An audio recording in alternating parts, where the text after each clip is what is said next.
اللهم صل على محمد وعلى آل محمد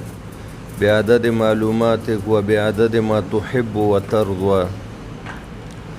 دې باب کې غرض د امام بخاری رحمت الله علیه ترجیح ورکول دي مذهب د درې امامانو صاحبینو ته. هغوی وایي چې نوافل اللیل والنهار کې سنیت افضل ده، یعنی دو رکعاته کول دا په نسبت د تربیع باندې افضل دي. دا ولې دا کار نه وایي دو رکعاته کوي ځکه دې کې نوې تحریمه ده، او امام ابو حنیفه رحمت الله علیه تربیع ته افضل وایي. نوافل اللیل والنهار کې بس بچو هم دغه حد کې پرېږد. نوافل اللیل والنهار تربیع 4 رکعاته په یو تحریمه باندې چې دې کې مشقت ډیر ده دا افضل ده. نو دلته د باب نه معلومیږي چې د درې امامانو د صاحبینو قول ته ترجیح ورکړل. وقال محمد واذكر ذلك عن عمار وابي بكر وانس وجابر بن زيد وعكرمة والزهري رضي الله عنهما قال يحيى بن سعيد الانصاري ما رأيت الفقهاء او الناس الا يسلمون في كل اثنين. یعنی ډیرو فقهاو به په 2 رکعتونو باندې سلام څرخاو د ورځې نوافل، او صاحبین ورسره دا اضافه هم کړې ده قیاس یې کړی په تراویحو باندې چې د شپې 2 رکعاته پکار دي او د ورځې 4 رکعاته پکار 2 رکعاته د شپې پکار دي او د ورځې 4 او درې امامان وایي چې د ورځې او د شپې 2 رکعاته. وبه قال حدثنا قتيبة إلى آخره عن جابر بن عبد الله رضي الله عنه قال كان رسول الله صلى الله عليه وسلم يعلمنا الاستخارة. د استخارې په حواله د نبی پاک هدایت او ارشاد. ګورئ حضرت استخاره الله تعالی نه طلب د خیر او مشورې ته وایي. داسې ده چې د دنیا کې مسلمان ژوند تیری نو 2 قسمه کارونو سره به د ده واسطه راځي. یو هغه امور دي چې هغې ته عالیشان او محتم بشان وایي. د مثال په طور باندې نکاح کول شو، په یو ځای کې ځمکه اخیستل او کور جوړول آبادي کول، دا هغه کارونه دي چې دې ته عالیشان او محتم بشان کار وایي. یو هغه دي چې هغه غیر عالیشان او غیر محتم بشان. دا قاعده او ضابطه یاد سات. هغه دا لکه زه کراچۍ ته سفر کوم او کومه کوونه کوم یاره 2 مدرسې دي کم یو کې داخله والم، یاره سفر ته ځم چې د پیر په ورځ لاړ شم که د جمعې. دا غیر عالیشان او غیر محتم بشان دي. چې کوم کارونه غیر عالیشان غیر محتم بشان دي اهمیت حامل ډیر نه دي، هغې کې 2 کارونه پکار دي. یو د زړه نه مشوره غوښتل، د ټولو نه اول مشاور مفتی او قاضي زړه ده. زړه ته ووایه چې زه کومې مدرسه کې داخله لاړ شم، کراچۍ ته لاړ نه شم، سفر پیر په ورځ که د جمعې. او دویمه د اهل شورا سره پلار ورور مور دی نه ملګري نه مشوره واله. دا 2 خبرې ضروری دي.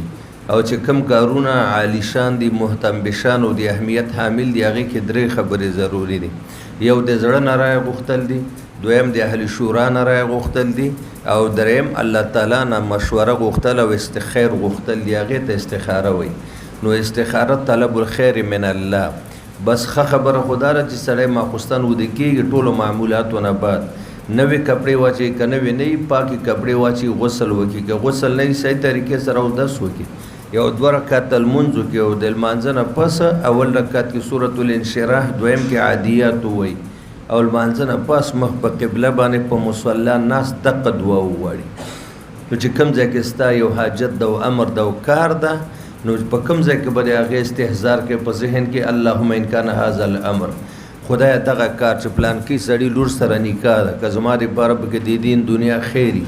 ما ته نصیب کا، ما پې قادر کا، او که شر یو نقصان یې نکاح ما نه وړوه ما نکاح نه وړوه، چې په کوم ځای کې ما د دین دنیا خیر یې هغه راته نصیب کا. نو ګوره اهمیت حامل کارونو کې 3 خبرې شوې او غیر اهمیت کې 2 خبرې. یعنی دومره اهمیت سره به د استخارې د دعا تعلیم راکول چې څومره اهمیت سره به د قرآن شریف تعلیم راکول.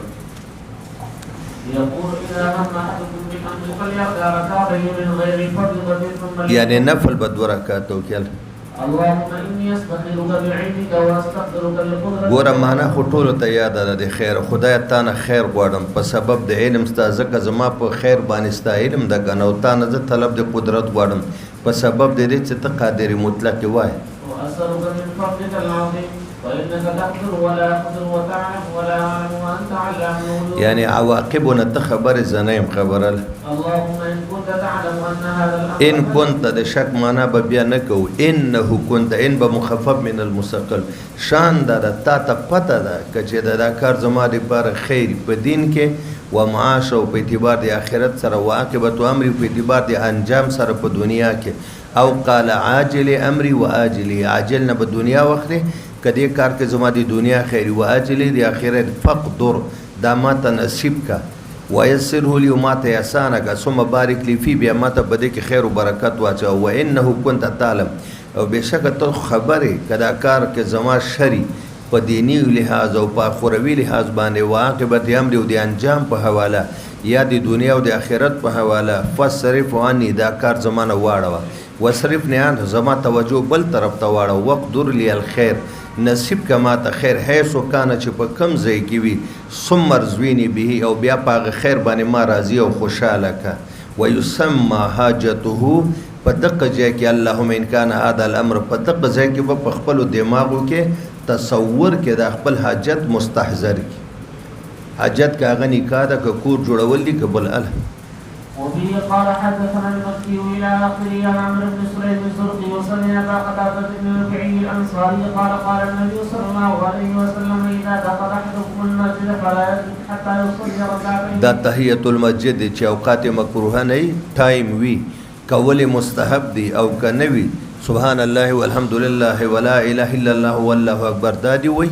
یا سبحان الله والحمد لله ولا حول ولا قوه الا بالله دام کای مقام د تحیت المسجد ګرځیدای شي. وفيه قال حدثنا عبد الله بن يوسف الى اخره عن انس بن مالك رضي الله عنه قال صلى رسول الله صلى الله عليه وسلم ركعتين ثم انصرف. البي سلام قال حدثنا يحيى بن بكير الى اخره عبد الله بن عمر رضي الله عنهما قال صليت مع رسول الله صلى الله عليه وسلم ركعتين قبل الظهر وركعتين بعد الظهر وركعتين بعد الجمعه وركعتين. دا هغه حدیث المصابره د موقت سنت ذکر کوي رواتب ال وركعتين بعد العشاء. وبه قال حدثنا ابو الاخر عن قال سمعت جابر بن عبد الله قال قال رسول الله صلى الله عليه وسلم وهو يخطب. دا حدیث ګوري په باب د صلات الجمعه کې تیر شوی د یو سره د جمعې مانځه تراسي او تحیت المسجد نه یې کړی د بکینی په خطبه کې به تحیت المسجد کوي کنه به کوي زمنګ مذهب دا نه به کوي ځکه خطبه اوریدل فرض دی او تحیت المسجد مستحب لپاره به فرض نه پریږي او درې امامان وی کوي به ځکه هغه صحابي راغی رسول الله ورته اصليت رکعتين قال لا قال قم فرق رکعتين نو موږ وایو چې هغه صلی کې غطفانی کیسه وګڼه چې سړی صحابي غریب او فقیر تمام جمعه ډکو رسول الله خطبه ودره ولا موقوف کړه ته پاتې 2 رکعات چې صحابه دی وګوري منظر پس ورته مکه شانت بیا وسو غنه نو هغه رسول کې غطفانی خبره هغه د 2 رکعات نه په خطبه کې نه دی کړی یا رسول الله خطبه شروع کړي نه وایي د دې لپاره ودره ولا موقوف کړه د چې 2 رکعات وکړ بیا د تیر دل.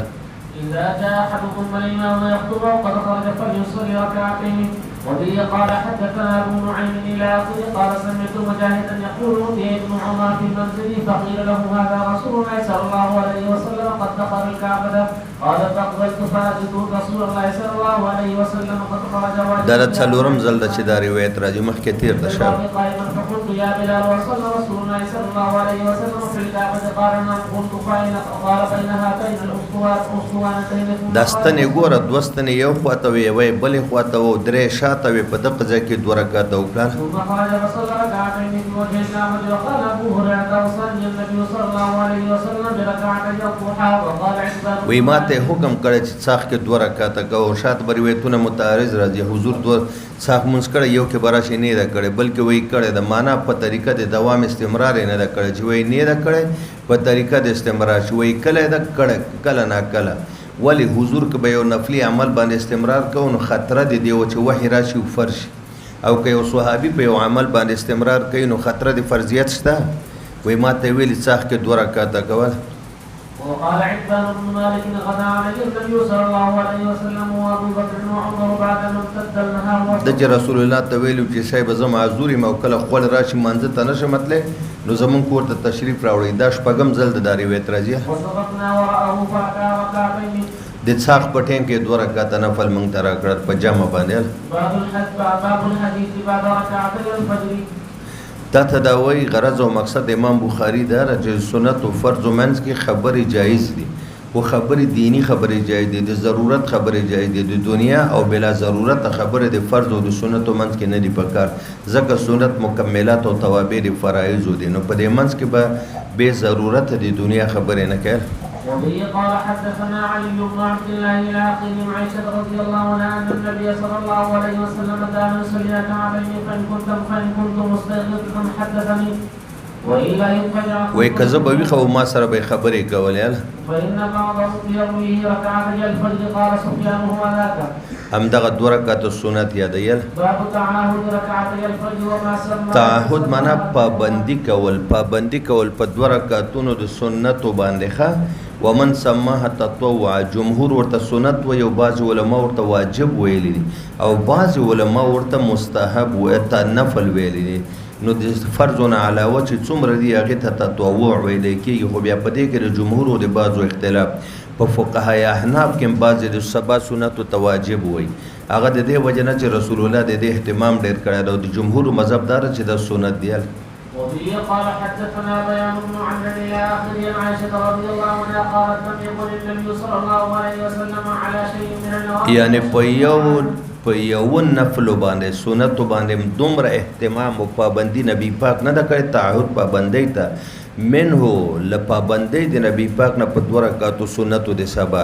یعنی څومره چې د 2 رکعاتو سنت د سبا باندې د دینه د ماسپخین قبلی سنت بعدی سنت د ماخوستن بعدی د ماخام دومره اهتمام او پابندی د نورون د کړی. باب ما يقرأ في ركعتي الفجر دا 2 رکعاتو سنت د سبا کې دا عام طریقې سره څوک طالبان معمول جوړي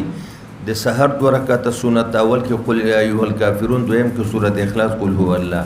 د ماخام 2 رکعات سنت او د قرنګ د ماخوستن 2 رکعات اکثر بنبی پاک پدې کې دا 2 سورۃ ویلې کافرون او سورۃ اخلاص. وبه قال حدثنا عبد الله بن يوسف الى اخر عائشه رضي الله عنها قالت كان رسول الله صلى الله عليه وسلم يصلي بالليل 13 ركعه دیار له رکعاتونو کې بلس نفل 3 رکعات به وتره ثم يصلي الى سبع النداء بالصبح ركعتين خفيفتين 2 رکعات مختصر سنت ځکه سورۃ الکافرون وړوکې سورۃ او سورۃ اخلاص نو دا په 2 مختصر 2 رکعات به وکړي چې اذان به ورده. وبه قال حدثني محمد بن بشار الى اخر عائشه رضي الله عنها قالت كان النبي صلى الله عليه وسلم وحدثنا احمد بن يوسف الى اخر عائشه رضي الله عنها قالت كان رسول الله صلى الله عليه وسلم يخفف ركعتين دا 2 رکعاتونه به ډېر مختصر کول سنت ځکه مخکې به تهجد کړي او ستومان او مبارک نو سورۃ اخلاص او سورۃ کافرون خو واړه سورتونه دي نو زمون به ډېر مختصر وکړ. وای ما به په زړه کې دا خبره وکړه مور بي وای چې یاره دا حضور دا 2 رکعات سنت دومره مختصر وکړه ګوندې صرف سورۃ ویل او ام القرآن فاتحه پکې ونه ویله وای ما ته به داسې محسوس کېده چې دا دومره مختصر یعنی د نور المنزون په نسبت به په دې سنتو کې دا تلاوت ډېر مختصر واړه سورتونه ما به زړه کې ویل چې ګوندې فاتحه ونه ویله صرف سورۃ ویل. ته غرض او مقصد د امام بخاری دا را چې سنن بعد الفرض او قبل الفرض دا چې دي کنه دا چې کوم بعدي سنت دی اوسه پورې تاسو د مسلې ته ډېره توجه نه ورکوي نه عوامو ته کوي او دام درته ان شاء الله امید د چې ډېره معلومات پوره تفصیلی نه وي چې دا قبلی سنتو کې شریعت حکمت او فلسفه څه ده او بعدي سنتو کې حکمت او فلسفه څه ده. من په مشکات کې طالبانو ته بیانو اکثر مدرسو کې استادان صاحبان بیانای باب السنن و فضائلها کې نو ګوره قبلی سنتو کې ځان له حکمت او بعدي سنت بیا بعدي سنت لکه ماسپخین وروسته 2 رکعات ماخام نه پس ماخوستن نه د دې سنتو اهمیت د قبلی سنتو ډېر ده چې کوم موږ تاسو د 4 رکعات ماسپخین نه مخکې کوو یا تحیۃ المسجد یا تحیۃ الوضو کوو دا وجه دار چې دا مخکې صورت چې سنت چې دي دته تمهیدی سنت وي. تمهیدی دا معنا ده چې یو سړی په کار کې مصروف دی هغه ټوله توجه کار دی مستری توپ دی ډریوري دی د سرکاري ملازمت دی نو راشه توس فرض او ترازی اذان وشو 4 رکعات سنت وکړه چې ستا توجه د خپل روزګار نه خالق ته راوګرځي نو دا تمهید شو د فرض لپاره بیا بستا توجه په فرایضو کې الله ته برابرې. دې ته اوس تمهیدي سنت وایي. او دا بعدي سنت ولې ډېر محتم بشان دي په نسبت قبلي؟ ځکه دا په قیامت کې چې جبیره د فرض جوړیږي بعدي سنت جوړیږي نه قبلي. دا نه و چې کله فرضو کې کمی راشي الله تعالی فرشتو ته وی ګوري چې سنت شته کنه ویاو وی هغه سنت راوړي دا فرض ور باندې پوره کوي. نو دا بعدي سنت دې ته جابر ویلې کېږي او قبلي سنت ته تمهیدي ویلې کېږي. او د قیامت په ورځ چې د فرض او جبیره جوړیږي او د فرایض او کمی په پوره کوي هغه بعدي سنت دی نه قبلي. نو معلومه دا شو چې د بعدي سنت او اهمیت د قبلي نه څه ده او زمون خلک نه قبلي ته څه توجه ډیر ورکوي او نه بعدي ته. بس رواني کلار فیسبوک ته څملي سنت نه کوي. قال حدثنا مسدد الى اخره عن ابن عمر رضي الله عنهما قال صليت مع النبي صلى الله عليه وسلم سجدتين قبل الظهر وسجدتين بعد الظهر وسجدتين بعد المغرب. سجدتين مراد معنا قد رکعتين د رکعتين او تعبیر په سجدتين. تاسو ګوري کتاب الجنائز کې ویلي کله نا کله د مانځ ډېر ارکانی خو چې کوم رکن اعظمي د ټول مانځ نه تعبیر په رکن اعظم باندې کېدی شي. نو رکن اعظم څه د سجده 2 رکعتين او ته سجدتين ویل. وسجدتين بعد الجمعه فاما المغرب والعشاء ففي بيته. دا به په کور کې کول ځکه سنت قبلي بعدي کور کې بهتر دی.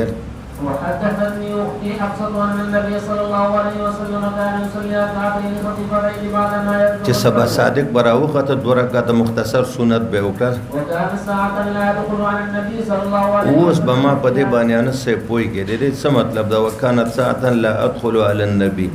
ګوره دلته مسله دا د حفصه به وای د سنتونه او د فرض په منځ کې دا داسې ټیم چې حضور پاک به د هرې بیبي په کمره کې په دې وخت کې د یوې بیبي خپلوان رشتہ داران د نبی پاک رشتہ داران شاګردان ملګری دوستان یو قسم په دې وخت کې حضور ته نشو راتلی. دې وخت کې به رسول الله صرف او صرف توجه ته حالت استرقاب بو صرف او صرف د رب سره په مناجات او راز او نیاز کې مستغرق او پانوارات او تجلیاتو کې لا ادخل علی النبی فیها. په دې ساعت کې څوک هم د حضور ملاقات ته نشو راتلی. وی خوشو کنه دې کې به توجه د مخلوق نه کټ و ټوله توجه به خالق ته ول. باب من لم يتطوع بعد المكتوبه. غرض او مقصد د امام بخاری رحمت الله علیه دا را چې بعد الفرض سنت کده اعذار په وجه باندې شدید غذر پیدا شي ایمرجنسی پیدا شي بیمار پیدا شي مرګ مسله راشي بل مسله خطرناک راشي استا ورتل ورته ډیر ضروری وي نو د سخت اعذار په وجه باندې که بعدي سنت پاتې شنو خیر ده. سنت او قضا خو بیان نه کنه پرې دې بیان خو کده سخت اعذار په وجه او ایمرجنسی په وجه باندې پاتې شول نو بیا خیر ده. دا فرض یا واجب نه دي سنت دي کول ضروری دي خو کده اعذار او د وجه نه پاتې کیږي خیر ده.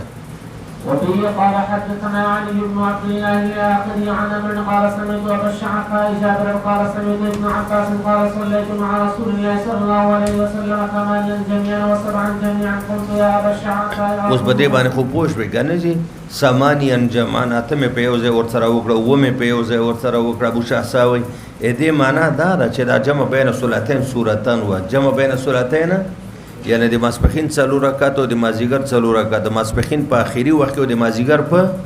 جمع بین صلاتین سورتان هم جایز وي کنه په سفر کې وای اتر رکعات مې په یو ځای او منځ کې سنت و نه کړ ځکه تر کو سنت په سفر من سنت د اجرت سفر او ورکعات ما خام درې دی د ماخستان څلور دی ما خام په اخیری ټیم کې او ماخستان په اول کې جمع بین صلاتین سورتان شو کنه اتونه مراد ماسپخین او مازیګر وونه مراد ماخام او ماخستان دا مې وکړه ما ول ای ابو شعثاء اظنه اخر الظهر وعجل العصر ودی لیدا یعنی جمع بین صلاتین سورتان و زما ګمان دا چې ماسپخین کې تاجیل کړه دا او مازیګر کې نه ماسپخین ورستو کړه دا او مازیګر را مخ کې کړه دا او وعجل العشاء واخر المغرب ماخام کې تاخير او مابسوطن کې قال وانا اظن او زمام دا ګمان دا چې دا جمع بین صلاتین په یو ټیم کې تاخير وکړه په اخر وخت کې وکړه بل کې تعجیل وکړه په دا خو زموږ استاد مذهب دا کنه یار سفر کې ها قال انا اقول باب صلاه الضحى في السفر. مولانا صاحب امام بخاری رحمت الله علیه وای په صلات ضحى کې درې ابواب قائم کړی دي. ابواب ثلاثه قائم کړی انعقاد وکړه په صلات ضحى د څخه په منځ باندې په اول باب کې 2 حدیث راوړي دي دواړو سره په خپل کې متعارض دي او مختلف دي او غرض د امام بخاری جمع او تطبیق بین الروایتین المتعارضتین دو روایت دي یو کې د سورۃ الضحى نفي ده بلکې څه ده ثبوت ده نو د دې دواړو منځ کې بدای تطبیق وکړي اوله دا ده چې دا روایت مختلفه راغلي دي غرض او مقصد دا ده کدا سو ویلې شي کنه چې نبی علیہ الصلوۃ والسلام کړي دي معنا دا ده چې په دوام استمرار نه دي کړي کله نه کله به کول او چې کوم روایتو کې راځي چې نه دي کړي نو ترک به محمول کو په څه باندې په استمرار باندې چې په طریقه د دوام استمرار او علت به څه وایي انسه علت به همدا وایي چې نبی پاک یو نفلي عمل په طریقه د استمرار وي وکړي نو یره د فرض کېدو یره د خشیه ان تفرض علیکم لکه تراویح بشان دویم نمبر دار چې په کوم روایت کې راځي چې حضور صلات الضحى نه دي کړي وي په سفر کې نه دي کړي او چې په کوم روایتو کې راځي چې کړي دي معنا حضر کې کړي دي په اقامت کې نو د نفي روایت په سفر باندې حمل کې او د اثبات روایت به وایي وبه قال حدثنا مسدد الى اخي موافق قال قلت لابن عمر تصلي الضحى قال لا قلت فعمر ورته مونږ ویل ته ابن عمر مونږ د څاخ کې وینا وی عمر صاحب کې وینا او ویل ابو بکر وینا وی حضور پاک الله اخاله زما دا ګمان نه د چې حضور کړي نو په دې ټول لا لا لا کې به مونږ سوې په سفر کې نه کولیو دویم په طریقه د دوام استمرار نه کولل وفيه قال حدثنا آدم إلى آخره ما حدثنا أحد أنه رأى النبي صلى الله عليه وسلم يصلي الضحى غير أمهان فإنها قالت ګوره امهانی وای چې زما په کور کې التا ترکاته وکړه نو دینه خو ثبوت راغی کرانه غي قالت ان نبی دخل بیت یوم فتح مکه د مکه د فتح چې کله معامله ختمه شه حضور مغبر د امهانی کړه چې د تر لوري ودلته غسل وکړه ترکاته المنځ وکړه دا صلات الضحى ده کنه ده د ابن عمر په روایت کې نه فراله کرانغله او دلته اثبات هغه کرانغه او مهانی وی فلم رسولاتن قد واخف منها ما نو قدر حضور پاک شو دومره مختصر مونږ کړي څومره چې دا ترګه د غیر انه یتم رکوع مخکې تیر البته رکوع او قومه برابر کوله سجده او جلسه نو دینه معلوم شو ګوره چې دا د کړي دي او باز کوي نه دي کړي نو فلهذا نو تبه په دې دوه طریقو سره تطبیق وکړي نه دي کړي په طریقه د دوام استمرار کړي دي کله نه کله نه دي کړي په سفر کې په سفر طویل کې کړي دي په سفر قصیر کې یا په حاضر کې باب من لم يصلي الضحى وراه واسعا ورماته درې باب براوړي من لم يصلي الضحى وراه واسعا او ګوره د هغه چاره امام بخاری بیانوي چې په دې باب کې توسع ده په کولو نه کولو کې صلات ساختین مانځه کې توسع شته کوي وکه نه کوي مکوه چې کوي وی که نفل دی نه کوي مکه واجب او مؤکد سنت او فرض نه دی وبه قال حدثنا آدم إلى آخر عائشة رضي الله عنها قالت ما رأيت النبي صلى الله عليه وسلم سبح سبحان الضحى وإني لو ما نه دا کتل چې څاخ په وخت کې نفل کړي نفل کړي و اني لو سبح او زه کوم او زه نو سوال در سره ولا چې حضور نه دی کړي نو عائشہ به ولي کوي یعنی دا چې نفي کوي خپل علم په حواله کوي چې زما په نمبر کې زما په کور کې نه دی کړي او چې بهري کړي دی او مهانی کړي یا په جمعات کې یا په حاضر سفر کې سفر قصیر کې نو هغه علم خو صحابه او تر یې دی بلی بیبي کمره کې کړي دي نو که حضور نه خبر نه وای نو دی ولي کول اوس به دې پوه شو کنه شو باب صلاة الضحى في الحضر ګوره په حاضر کې چې ته مقیمي په کلی وطن کې سفر قصیر نه سفر طویل نه نو صلات الضحى کول بهتر دی قاله عتبان عن النبي صلى الله عليه وسلم وبه قال حدثنا مسلم بن ابراهيم الى اخره عن ابي هريره رضي الله عنه قال اوصاني خليلي صلى الله عليه وسلم بثلاث لا ادعوهن حتى زما محبوب ما دوست ما ته د دریو خبرو تاکید سره حکم کړي وصیت حکم مع تاکید لا ادعوهن چې زه به دا درې خبرې نه پرېږدم حتی مو تر مرګ پورې اول صوم ثلاثه ایام من کل شهر په هر خدای میاش کې د میاش کې خدای سب کمری بهتري د ارلسم څوار لسم پنځلسم روزه دي ته ایامي بیز وای دا باندې پر د وصلات الضحى او د څاخ په ټیم کې او دوه قدمون دا باندې پر دم ګوره کچې ته دا جایز نه وای نو حضور ولید د تاکید سره حکم کوي دا ځکه صحابي د کده په اهتمام استمرار کوي ویره د فرضیت نشته او په حضور کوي او ته خبرې کنه دا کثرت النوافل چې حضور نه کول د شفقتا علی الامه شفقتا ولی کما دا کثرت کړي وي په دې استمرار بیا فرض کېده بیا به می امت په مشقت کې مبتلا وي ښه و نو من علی وترین او بل ما ته ابو هريره وی رسول الله مبارک دا ویلي چې ته به وتر کوې بیا به وده کېږي. نو ما تاسو ته مخکې یو خبره کړې وه ګوندې درته یاده ده انسه هغه دا وه چې وتر خو ګوره اجعلوا آخر صلاتکم وترا تهجد پسې به کوي او دلته وایي ونوم علی وترین ته به علي وده کېږي چې وتر وکړې. ما درته ونه ویل چې د صوفې په تاول دی طالب بیا شیخ الحدیث شو نیمې شپې پورې نصف اللیل پورې به دی ناست و د حدیثو تکرار به یې کوه. نو د نصف اللیل نه چې دی پس وده کېده بیا به غریب څنګه راپاڅېده؟ صحیح ده. نو ورته وایي چې ته کله وده کېږې نو وتر کوه بیا وده کېږه ځکه تیار نصف اللیل ده او نصف اللیل کې چې وده کېږي ګنټه پس بیا راپاڅېدل درته ګران دي. دا حکم دی هغه چا لپاره ده چې هغه نیمې شپې پورې مطالعه کوي د کتابونو تکرار کوي ناست ده نو چې دی وده کېږي وتر دی وکړي. او زموږ شیخ حسن جان رحمت الله علیه به موږ ته ویل وایي بیا چې کله وده کېږي نو اودس دی وکړي 2 رکعته لمونځ دی وکړي یو کې د سورة الانشراح وایي دویم کې د عادیات دا قیم مقام د تهجد جوړي. وی درېمه خبره ما ته نوم علی الوتر علي وده کېږي چې وتر وکړي. وبه قال حدثنا علي بن الجعد الى اخذ قال سمعت انس بن مالك قال قال رجل من الانصار وكان ضحنا للنبي صلى الله عليه وسلم اني لا استطيع الصلاه معك فصنع على النبي صلى الله عليه وسلم طعاما فدعاه الى بيته ووضع له طرف حسير مما اوس رښتیا وایي دا د عتبان رضی الله عنه روایت څو ځلې دی شو دی اووم ځل د چې راغی خو تاسو خو حساب نه کوئ. وقال فلان بن فلان بن الجار في انس بن مالك ان كان النبي صلى الله عليه وسلم يصلي الضحى فقال ما رايت صلى غير ذلك اليوم باب ركعتين قبل الظهر. د ماسپښین نه مخکې امام بخاري رحمت الله علیه 2 حدیث راوړي. څو راوړي دی باب کې؟ یو حدیث راوړي چې قبل ظهر 2 رکعات سنت دي او بل راوړي چې قبل ظهر 4 رکعات سنت. قبل ظهر 2 رکعات دي بلکې وی قبل ظهر 4 رکعات دي. تطبیق به موږ څنګه کوو دا یاد ساته. دا مثلا زموږ فقه مذهب حنفي کې شته چې کله تاسو راشئ مثلا جمع په یو نیمه بجه او پورا 25 باندې یو او ته توجه سره حضور سره ترتیل او تجوید سره قرات وای ته چې زه خو بری 4 منټه 5 منټه کې 4 رکعات نشم کوي 2 رکعات سوګه او کچې ته 10 منټه یا ته 9 منټه نو بیا پر 4 کوا. نو یو روایت راځي چې حضور قبلی سنت 4 کړي دا موقت دی بلکې وی 2 کړي وخت به ګوره که وخت لګي 2 رکعات کوي قیم مقام دي 4 شو او که وخت ډیری 4 رکعات کوي. وبه قال حدثنا سليمان بن حرب الى اخر ابن عمر رضي الله عنه قال حدثني النبي صلى الله عليه وسلم 10 ركعات ركعتين قبل الظهر وركعتين بعدها وركعتين بعد المغرب في بيتي وركعتين بعد العشاء في بيتي وركعتين قبل صلاه الظهر.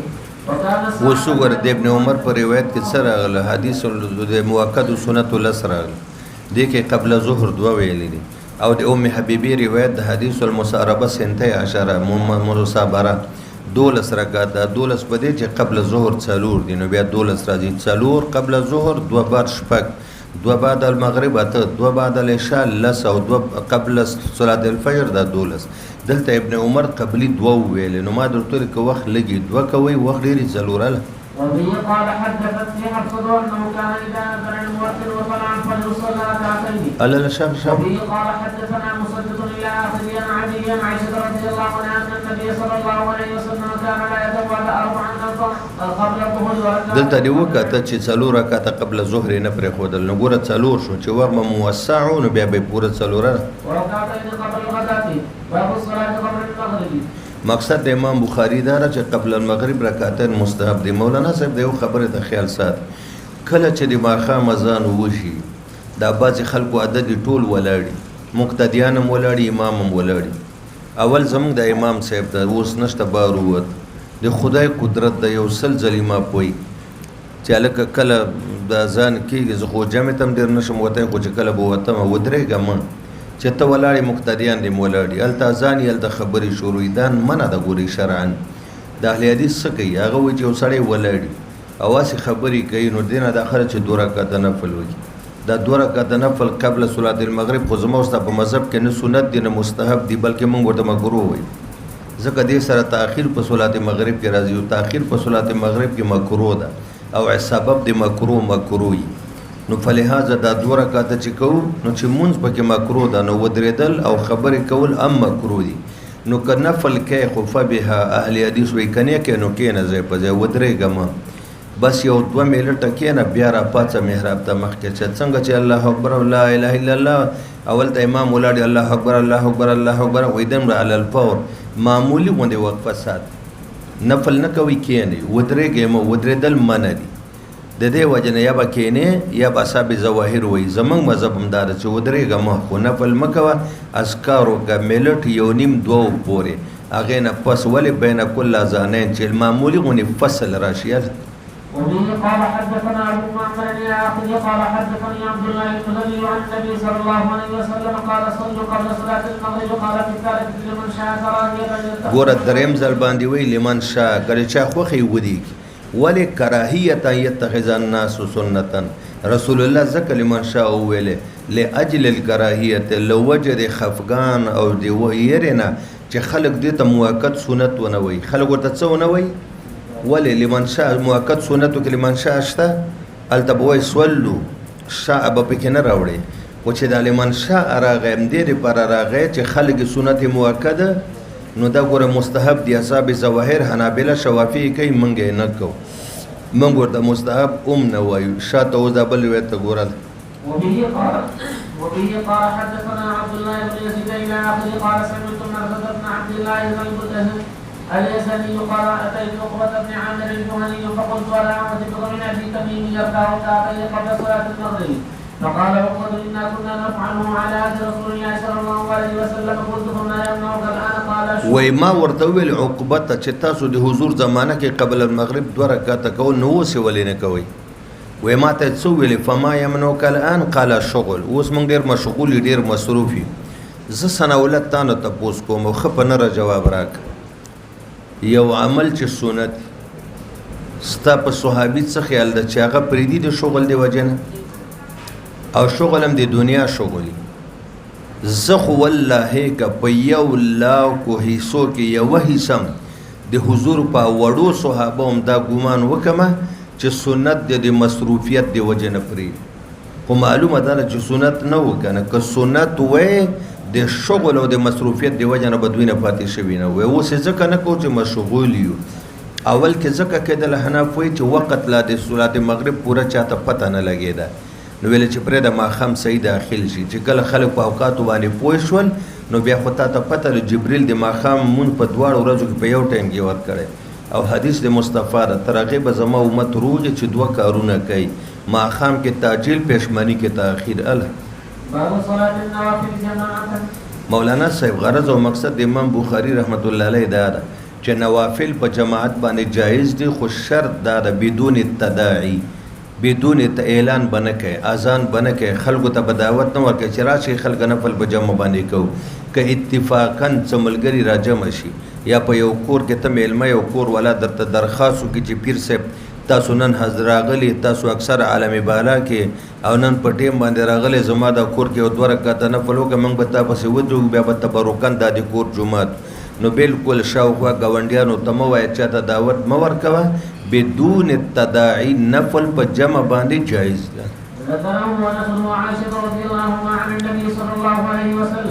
دا روایت تیر ده د دریم ځل د شرایع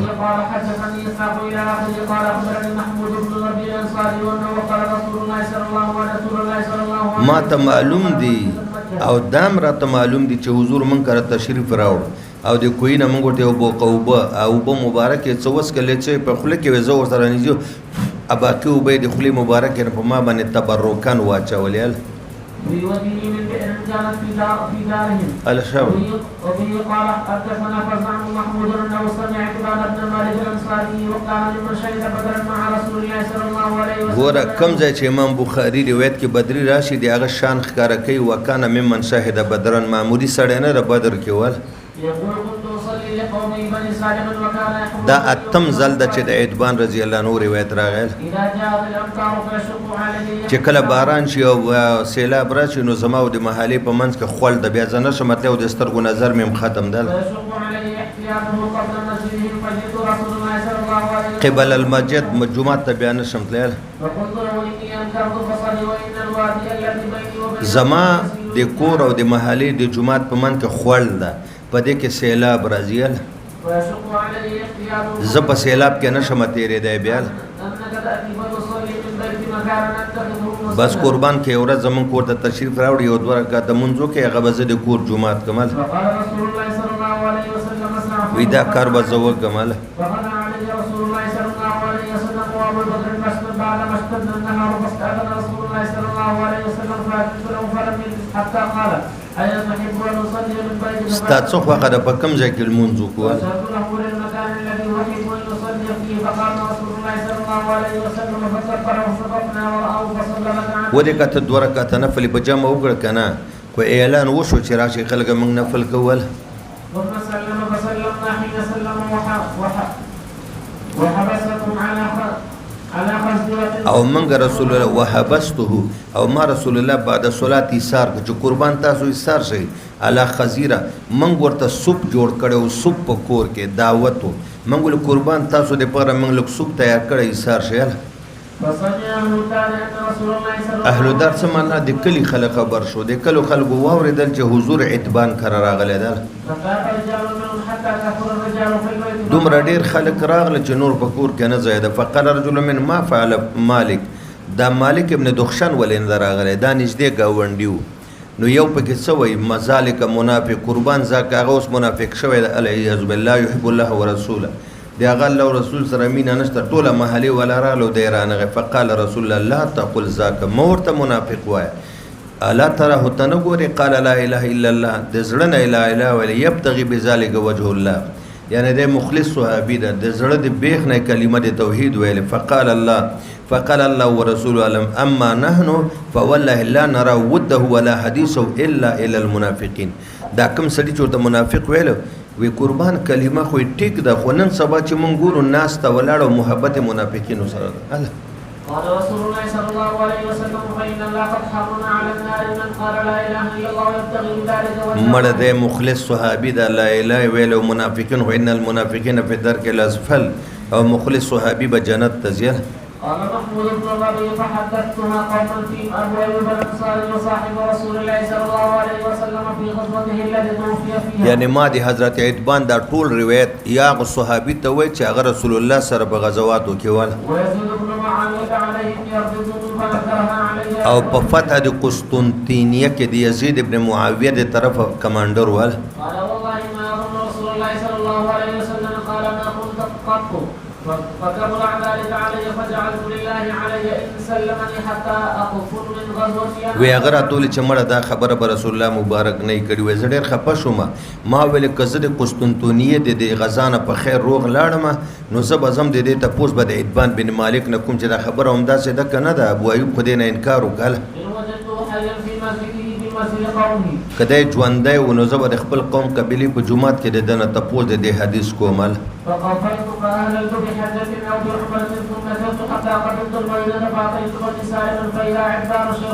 بس ومې کته عتبان ژوندی و خو ډېر زیات بوډا شوی و سترګې وړندې وې. ما ورته زه دې وپېژندم زه څوک یم وایي او که نه ته خو پلان کوې. بیا ما ورته هغه د حدیث بیان چې تا کور ته نبي پاک راغلی او نفل یې کړي او تا ورته سو برابر کړی او بیا چې د مالک به دخشن په حواله خبره شو چا ویل چې دا منافق د حضور رد کړی وی او وی ما وی سبحان الله ایله مې تسل وشول. ګوره مولانا صاحب تطوع نه توع د زړه مینه رغبت او محبت ته وی دا نوافل کاغا اوابین دي کاغا صلات اشراق ده که صلات ضحا ده کاغا تهجد دي دا ټول تطوعات دي دا په کور کې کول بهتر. اجعلوا فی بیوتکم الک وای کورونه مقبره مو جوړول لکه څنګه سره مقبره کې مونږ نه کوي کور کې نه کوي بعضی منځونه کور کې وکړي د برکت لپاره قبلی سنت دم کور کې وکړه بعدی سنت دم کور کې وکړه مگر که کور د جمعه ته لري یا مسافر وي یا تبلیغیان غونې سي روزي جمعه ده یا طالبان دی هغه مجبور دي جمعه کې وکړي. وبه قال حدثنا عبد الله الى اخر عن ابن عمر رضي الله عنه قال قال رسول الله صلى الله عليه وسلم اجعلوا في بيوتكم من صلاتكم ولا تتخذوها قبورا. او مقبره ته مو جوړوي دي یو مطلب تام چا ذکر کړی چې کور کې مړی مدفن کوي دام صحیح ده او می ګرځوي په شان تر مقبره کې چا فرض کړي نه واجب کوي نه سنت کوي نه نفل کوي نه نو تاسو فرض او واجب او سنت ټول په جمعات کې کوي کو نه مقبره جوړ شو کنه دا باطل منځونه جمعتونه خو د فرض لپاره جوړ شوی دي باقي قبلي بعدي سنت او نوافل رواتب غیر رواتب ټول کور کې کوي. ګوره مولانا صاحب غرض د امام بخاری بیان د فضیلت او ثواب د لمانځه په مسجد حرم او په مسجد نبوي کې په مسجد حرم کې د لمانځه ثواب او فضیلت څومره ده او په مسجد نبوي کې د لمانځه ثواب او فضیلت څومره ده. اوس بدل تراشي سوال پیدا کیږي چې باب لاندې کوم حدیث راځي هغه کې درې مساجد او تذکره ده، مسجد حرم، مسجد نبوي، مسجد اقصی، او په ترجمه الباب کې د دوو مسجدینو ده، مسجد حرم او مسجد نو دا خو مطابقت رانغه لاندې حدیث کې درې مساجد راځي او دلته د دوه ورغه. نو ته جواب ورکا چې د مسجد اقصی د پر امام بخاری رحمت الله علیه ځان ته باب منعقد کړي.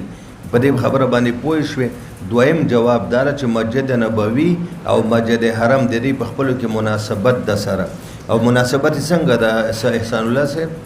مناسبت دا ده چې مسجد حرم مکه مولد النبی ده او پاتې شو مسجد نبوي مدفن النبی د مدینه منوره. نو مدینه مدفن النبی شو او مکه مولد النبی شو. په ځای د ولادت او په ځای د دفن کې مناسبت راغی. ځکه دا دواړه راوړو په ترجمه الباب کې. بل مناسبت دا ده چې مسجد نبوي په حجاز کې ده او مسجد حرم هم په حجاز کې ده او مسجد اقصی د حجاز نه یو میاشت فاصله کې. نو هغه حجاز کې نه ده کړه، نو هغه لپاره بیا ځان له باب منعقد کړی ده. په دې خبره باندې پوه شو که نه؟ نو دا دواړه په یو باب کې ذکر راوړي چې دواړه په حجاز کې دي. یو مسجد اقصی حجاز کې نه ده، یا دا ده چې یو مولد النبی ده او بل مدفن النبی ده. د دې وجه نه دا دواړه په یو باب کې راوړي. الوس وبه قال حدثنا حفص بن عمر الى اخره قال سمعت ابا سعيد بن عمر قال سمعت من النبي صلى الله عليه وسلم وكان غزانا عن النبي صلى الله عليه وسلم في 12 دولس غزواتو کې رسول الله مبارک سره ویزه شریک مال. قال حدثنا علي قال حدثنا سفيان عن الزهري عن ابي هريره رضي الله عنه عن النبي صلى الله عليه وسلم قال لا تشد الرحال الا الى ثلاثه مساجد. یو روایت دا دویم لا تشد الرحال، یو لا تشد الرحال نبشي کوله سفرونه مگر درې جمعتونو ته. لا تشد الرحال تاسو کجاوی په وخانو مک د سفرونو مکوي او که کوي نو درې جمعتونو ته کوي. دا مسله که مشکات کې تاسو یاد کړئ، دا موږ بچ د خپل طالبانو ته چې چا موږ سره مشکات ولیم دا جړه بم کوله چې مشکات ګوري خیاط کې بیا بس حسته باندې پويږي او چې یاد نه کې بیا نه پويږي. نو دا مسله د مولانا صاحب دې مسله کې چې ډېر زیات شدت کړی دی، ابن تیمیه کړی دی، اصحاب ظواهر کړی دی. هغه دا وایي چې دلته من راغلی ده چې لا تشد الرحال او لا تشد الرحال. دی دا وایي چې په مخ د ځمکه څومره زیارتونه دي، د انبیاو قبور دي، د اولیاو دي، د صلحاو دي، حتی زیارت النبی ته، زیارت د نبی علیه السلام ته تګ منع ده. څه ده؟ دا منع ده. وایي تا ته وایي چې دوه جوماتون درې جوماتونو ته به ځئ، یو مسجد حرم ته به ځئ، یو مسجد مدني ته به ځئ، او دې کې وایي به رسول الله مبارک روضه ذکر نه ده. چې څومره زیارتونه دي، مزارات دي، انبیاو دي، اولیاو دي، صحابو دي، ابن تیمیه او اصحاب ظواهر وایي دې ټولو ته تګ ناروا ده. ځکه هغوی دلته د استثناء مفرغه د مستثنا منه ذکر نه ده. هغوی دلته ورته دا راوباسي عامه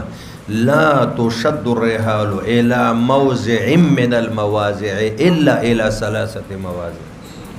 خیال دې ده که نه ده؟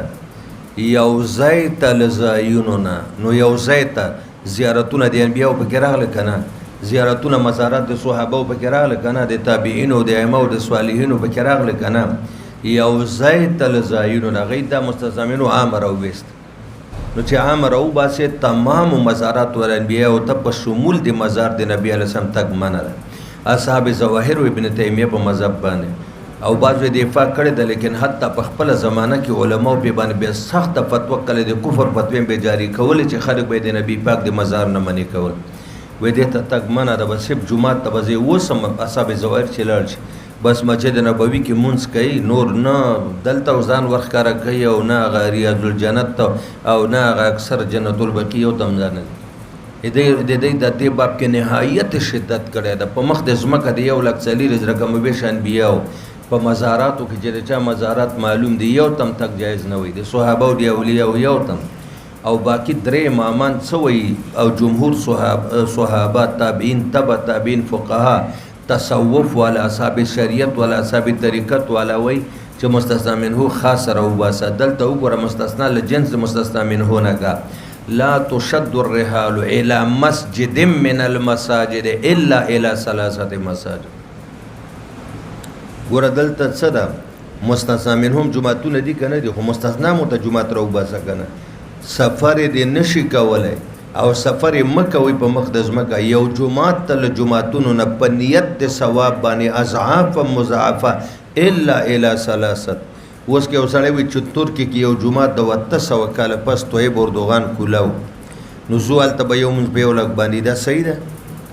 یو وایي چې ایران کې جومات ده، یو وایي چې په عمان کې ده، یو وایي مصر کې ده، او هلته یو مونځ په 25,000 باندې ده، دا صحیح ده؟ وایي د ثواب په نیت چې تا ته اضعافه مضاعفه ثواب میلاویږي، په مخ د ځمکه به یو جومات تم په دې نیت باندې سفر نه کوي چې هلته به ما ته دومره ثواب میلاو شي څومره چې حرم کې ده، څومره چې مسجد نبوي کې ده، او څومره چې بیت الله. وایي دا سوچ مه کوه الا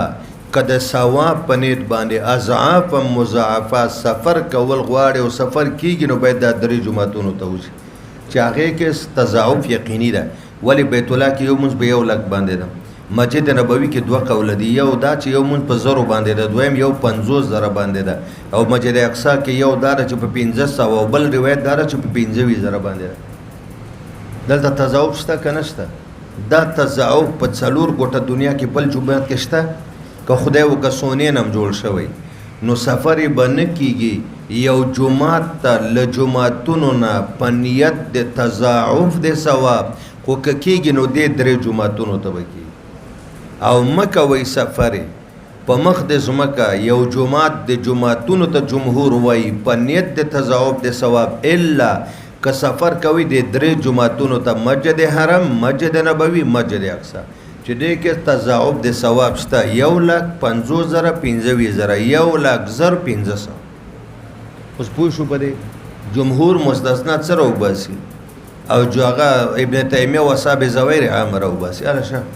المسجد الحرام ومسجد الرسول ومسجد الاقصى. وبه قال حدثنا عبد الله بن يوسف الى اخره عن ابي عبد الله الاعور عن ابي هريره رضي الله عنه ان رسول الله صلى الله عليه وسلم قال صلاه في مسجد هذا خير من 1000. بیا دا خبره دلته راغله صلات فی مسجد هذا. اوس بعض علما وایي فی مسجد هذا دلته 2 څیزونه جمع شوي دي، یو تسمیه ده، یو اسم اشاره ده. نو دا بعض علما وایي لکه امام نووي هغه و چې دین هغه حصہ د مسجد نبوي مراد ته چې کوم په زمانه د مصطفی کې و چې په هغه کې د منځو هغه کم زیاده ریاض الجنه، نو یو مونږ 50,000 یا په 0 باندې حسابېږي، باقي توسعه چې کومه شوې ده هغه ته نه. لیکن علامه بدرالدین عینی حنفی شارح بخاری هغه وایي چې نه دلته اسم اشاره جمع ده او تسمیه جمع ده، مسجد هذا، او چې په کوم ځای کې اسم اشاره او تسمیه جمع شي ترجیح به تسمیه ته ورکړي. څه ته ورکړي؟ وی ګوره رسول الله مبارک وی لو کان مسجد من هنا الى ذوالحلیفه لکان مسجدی، بل روایت کې لو کان مسجد من هنا الى صنعاء فکان مسجدی. وی کدا زما مسجد کې دومره توسیع راشي چې دې ځای نه والا ذوالحلیفې پورې 6 میله بیا به هم زما جومات، او کله دې ځای نه والا د یمن تر صنعاء پورې په دې کې توسیع راغله بیا به هم زما جومات. نو ګوره قبل التوسیع او بعد التوسیع و چې پکې ګرځې که نه جنت الفردوس ده، قسم په خدای که ما اول و آخر پته لګولی. هغه وخت کې لا روغ هم ګرځېدی شوم 2010 کې، لیکن زه چې څومره کوشش مې کړی ده په 4مه حصه کې نه یم ګرځېدلی، وزن به مې د بدن ډېر ستړی کېدم. او چې تاسو غوندې ینګ هلکان یو نو چې 2 ورځې پکې وګرځئ راوګرځئ ایله به اول و آخر پته ولګوي. و چې څومره توسعه پکې شوې ده قبل التوسیع او بعد التوسیع، دې ته به مسجد نبوي ویلی کېږي چې په هره حصه کې د مونځ وکړه نو په 50,000 په 0 به حسابېږي. دا د علامه بدرالدین عینی حنفي رایه ده او همدغه د علماو په نسبت باندې معتبره ده. هذا خير من 1000 صلاة فيما سواه إلا المسجد الحرام. الشام مسجد نبوي نه علاوه 2 یا 3 میله فاصله کې د مسجد قباء ده. حضور پاک اولم دلته و چې هجرت یې وکړو، بیا پس له هجرت نه اکثره به سحر کله پیادل کله په سوارلۍ باندې ته 2 رکعاته و چې هلته 2 رکعاته مونځ وکړي د یوې عمرې ثواب لري. نو 2-3 میله مزل ده، اکثره داسې تکړه غونې خلک پیادل چې جمع وکړي نو ځي بیا د اشراق مونځ په مسجد قباء کې کوي. او چې دا چې کمزوري وي نو هغه بیا ګاډي کې ځي. وبه قال حدثنا يعقوب بن ابراهيم الى اخره ان ابنه ما كان لا يصلي من الضحى الا في يوم يقدم من الطرف فانه كان يقدمها ضحى ويطوف بالبيت ثم يصلي ركعتين خلف المقام ويوما ياتي مسجد قباء وانه كان ياتي كل سبت فاذا دخل هر خالی ورځ د خالی په ورځ مسجد قباء ته تل مستحب دي نو د خالی په ورځ به ته ال نو چې جمعه ته بلاړه بیا ورته مکروه ښکاري د چراغ لم او مونږ پکې ونه کوم نو 2 رکعات مونږ به کوله. وې محله قباء ته به حضور راته هفته کې یو ځل دعا اکثر به خالیو د زیارت نو چې را بغی کله به سوارلی باندې راته کله به پیادل راته 2 رکعات مونږ به کو نو 2 رکعات مونږ د عمره برابر ثواب ده. قال وكان يقول له انما اصلوا كما رايت اصحابي يصنعون ولا امن احد ان صلى في اي ساعه او زید څوګم نه مانی کومه د شپې د ورځې چې په کم ټایم کې حتی کو اوقات ثلاثه مکروه وي کيم ز چاته سنوي مله غير الله يتحرك طلوع الشمس کوشش دا کوي چې اوقات مکروه کې ونه کوي خو کچا حکم زینه مانی کومه نو حضرت سعد ابن ابي وقاص ویل ما ته 2 رکعات المون په دغه ځای کې د 2 ځله بیت المقدس ته تلونم غوړه ښکاری که خلکو ته دا فضیلت معلوم و نو هیڅ چا بدانه پرې خو ده ولی ځکه فیض بیت المقدس یو زمانه قبله و اوس منسوخ شوی ده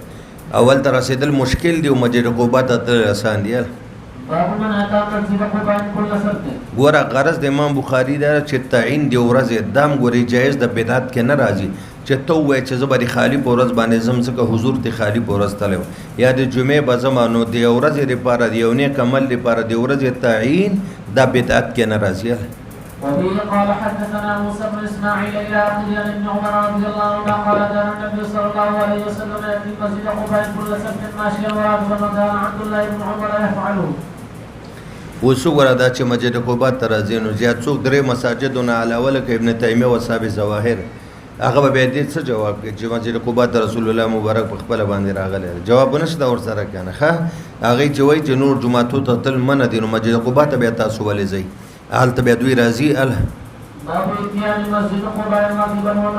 او استاتم دا دریو بابوا به کې دا ثابت دی چې مسجد قباء ته 2-3 میله مزل ماشیان بهتره ده یو قدم باندې 3 غټي دي درجه دی عزت دی اوچته ژوندۍ کې ولي غل شو وړه ګناه دی ما او کنه شتلې نو سورلی باندې دی یا یو خانه پیدل ځو بلی خانه په سورلی راځل. قال حدثنا مسدد بن عن ابن عمر رضي الله عنه قال كان النبي صلى الله عليه وسلم ياتي مسجد قباء راكبا وماشيا زاد ابن عمر قال حدثنا عبيد الله عن نافع فيصلي في ركعتين باب فضل بين القبر والمنبر. ګوره مولانا صاحب یو طرف ته قبر د نبی پاک ده او بل طرف ته منبر د نبی پاک ده وای ما بین قبري و منبري روضه من رياض الجنه یو روایت ده دویم روایت کوي ما بین بیتي و منبري روضه من رياض الجنه نو بظاهر خو روایتونو کې جمیله تعرض ښکاری یو کوي چې زماره قبر مبارک او د منبر مبارک په منځ کې دا ټوکړه نه ده د جنت زمکه او بلکې وای چې زماره کمرې چې زه په کومه کمره کې یم او د دې منبر په منځ کې د ازمکه د جنت نو ته جواب داو کې تطبیق قبر ویلې او قبر مبارک قبر شریف دا دننه په کمره د عائشه کې ده نو قبر په کمره کې ده نو قبر وای او که بیت وای خبره یوش ما بین قبري ما بین بیتي قبر په بیت کمره د عائشه کې ده او د منبر منځ کې دا ټوکړه ریاض الجنه ده کنه دې ته ولې جنت وای دوه وجونه یا دا د زراجه روایت هم ده چې دا ټوکړه زمکه د جنت نه راوړل شوی دی په قیامت کې به بیرته جنت ته وړل کیږي نو چې 2 رکعات مونږ دی وکړه د جنت په زمکه دی الته یو حال یو څخه د نمبر مقرر کړي لګ کسان په دې څومره ځای چې اطمینان سره 2 رکعات وکړي زمنګ وختو کې اطمینان نو یو ځل بدنه نشو په سونو کسان پولیسونو شو کنټرولوي د عربو پولیس بس یو د بل په ملاګانو باندې به سجدي پس کو سبا وکنو خو ځای 2 رکعات نوم به وشو اوس خې اطمینان سره شپږ رکعات سره به کولای شي نو دا حقیقت باندې عمل کا چې د ازمکه د جنت قبر او بیت یو معنا شو قبر مبارک په کمره مبارک کې او دویمه دارا چې دغه ټوکړه د زنده دته جنت زکه ویلې چې دلته 2 رکعات المون سبب د دخول جنت دلته 2 رکعات المون کول سبب دی نو زکه و چې روضه من رياض الجنه دا یو باغچه د باغچو د جنت نو چې 2 رکعات المون دی وګه دا به جنت د باغچو د حصول یو سبب وسیله شي. وفيه قال حدثنا عبد الله بن يوسف الى اخره عبد الله بن زيد المازني ان رسول الله صلى الله عليه وسلم قال ما بين بيتي ومنبري روضة من رياض الجنة. وفيه قال حدثنا مسدد الى اخره عن ابي هريرة رضي الله عنه عن النبي صلى الله عليه وسلم قال ما بين بيتي ومنبري روضة من رياض الجنة ومنبري على حوض. او زمان منبر په حوض باندې ده. د دې جملې بم دوه معناګانې کوي. یو معنا حقیقي ده، یو معنا مجازي ده. لکه څنګه چې منبر نه علم او قرآن او حدیث بیاني او دې سره تشنګي باطینی ختميږي، معنوي تند دې سره ختميږي،